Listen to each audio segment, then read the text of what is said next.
Yep, the weather's definitely coming in. There's a storm coming, so we have some nasty lightning strikes. It's a good start of bushfire. Anyway.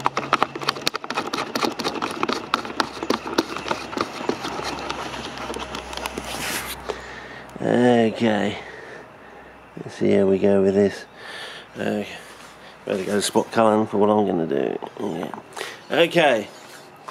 I know it's a bit Heath Robinson-ish, but that spoon there, 3 of those basically make our 1 cubic centimetre.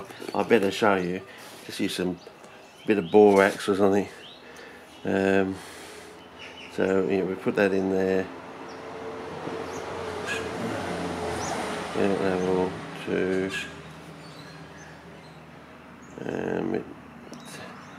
Tap it down.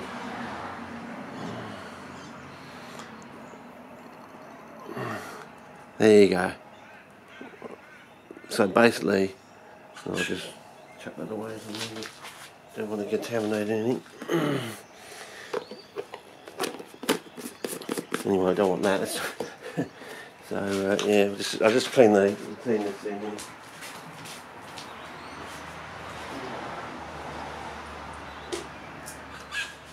Right. All nice and clean and tickety-boo. Now, we're coming around here. We're going to do this Serie Meg finally. And do this one. Maybe before the storm comes. And a bit of a colour check.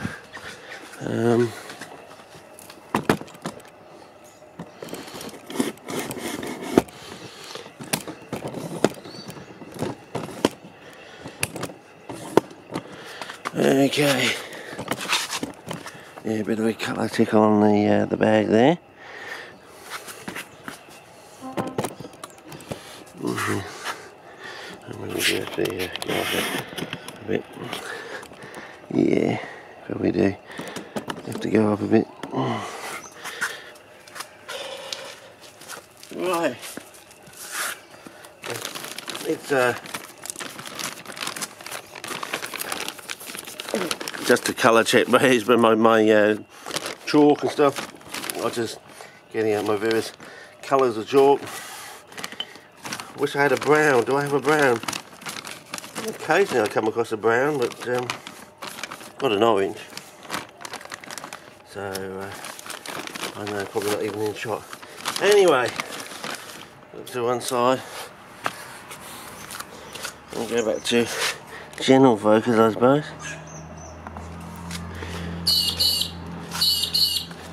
With our borders, because if I start chalking it out and not doing anything, you won't see. Like if I use that as the line. Okay. The idea is, we have calcium, of course, and we don't know what the valency of the one that we think they're using, but we can also say that they're probably using.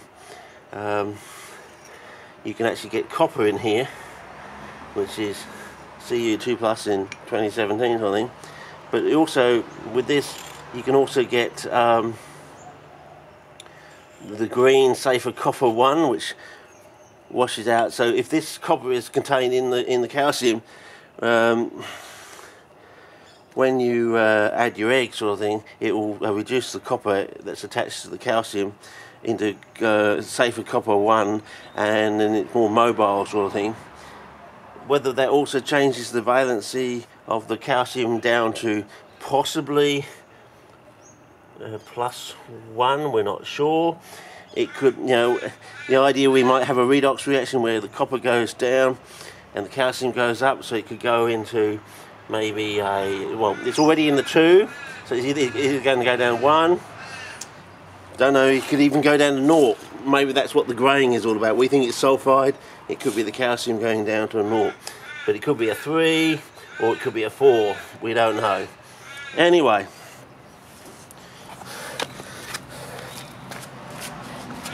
Right.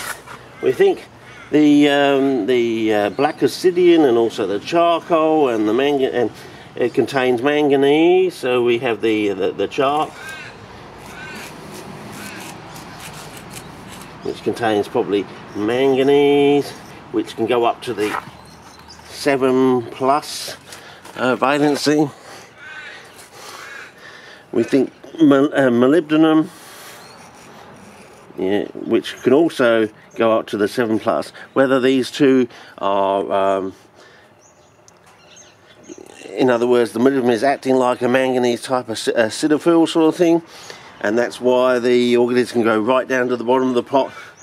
Don't know.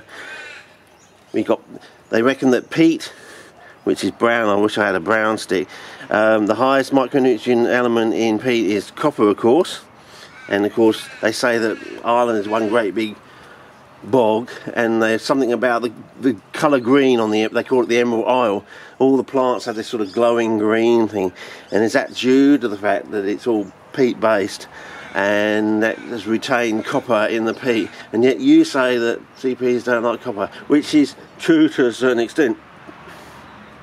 Now what I'm saying is, so the calcium locks down the manganese, which was purple there, but you know, it goes to manganese dioxide, MnO2, MnO2, which we think may be locking down the so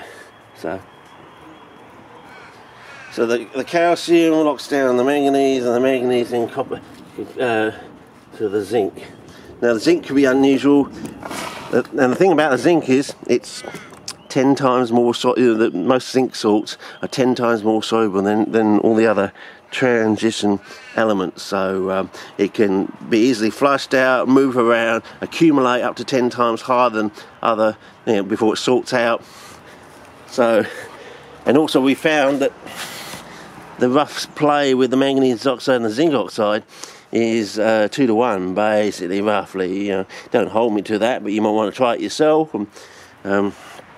Zinc is also unusual. It has like some really strange oxides, like a yellow, I think it's a superoxide, a very high. It only develops at very high temperatures.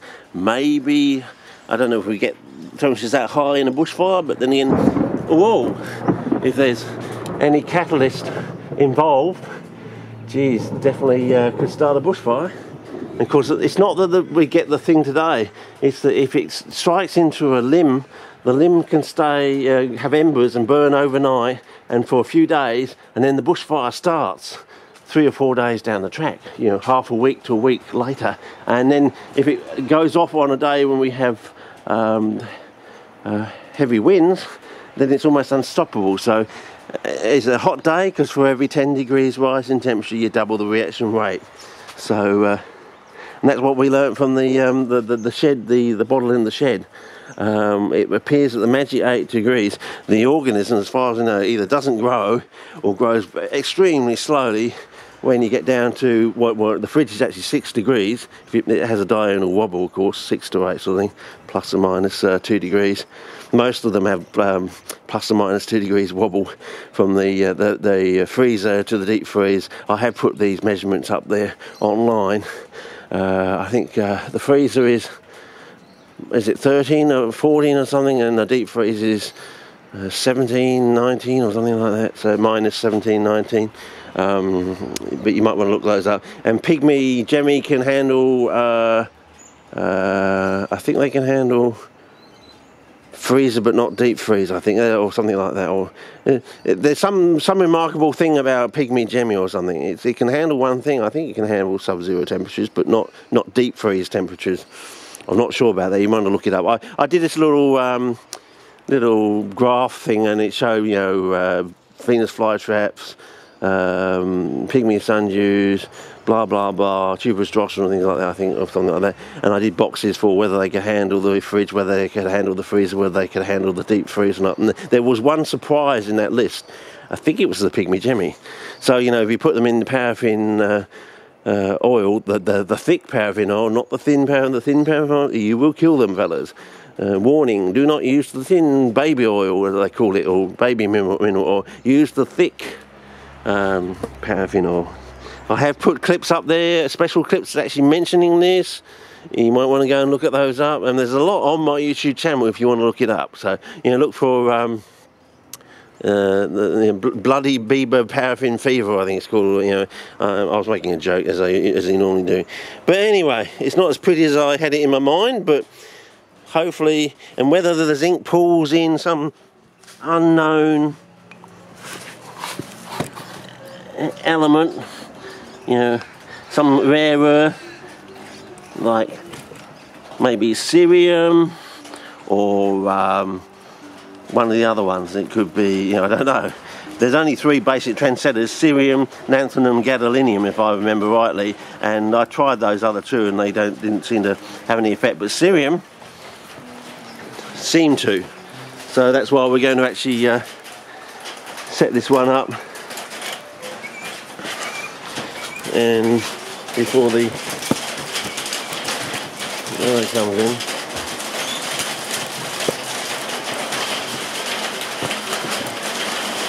Oh yeah, it's going to bucket down while I'm trying to do this. Anyway, the usual thing.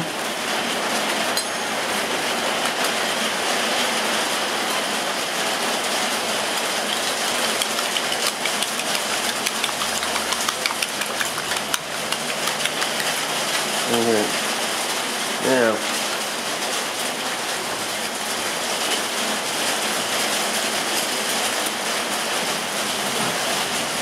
I think we're still on general focus. 1, 2,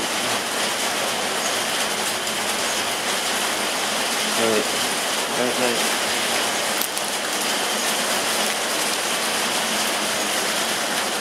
I suppose for historical purposes I should get a close up. I'm putting the cerium, if it reacts at all. Oh, we might be getting a reaction, I don't know, fella. Not sure.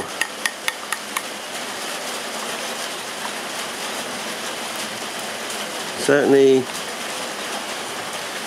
not wanting to dissolve the way the other sorts do, which is one thing about the lanthanides, is they're not as soluble as the other transition elements. We got a colour change already.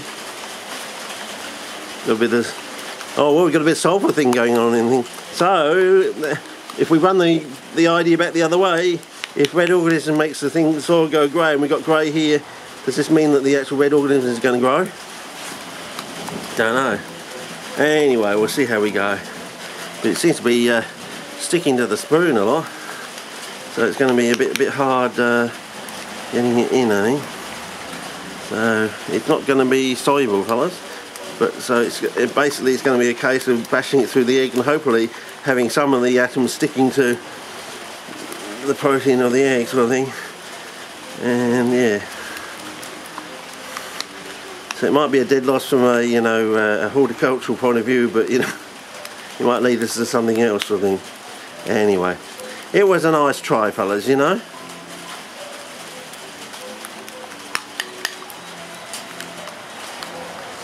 Okay.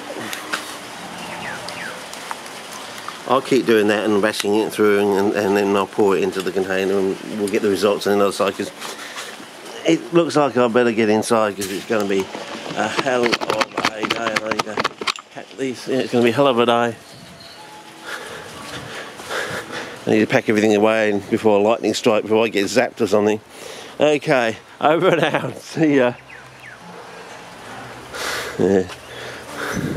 Oh yeah.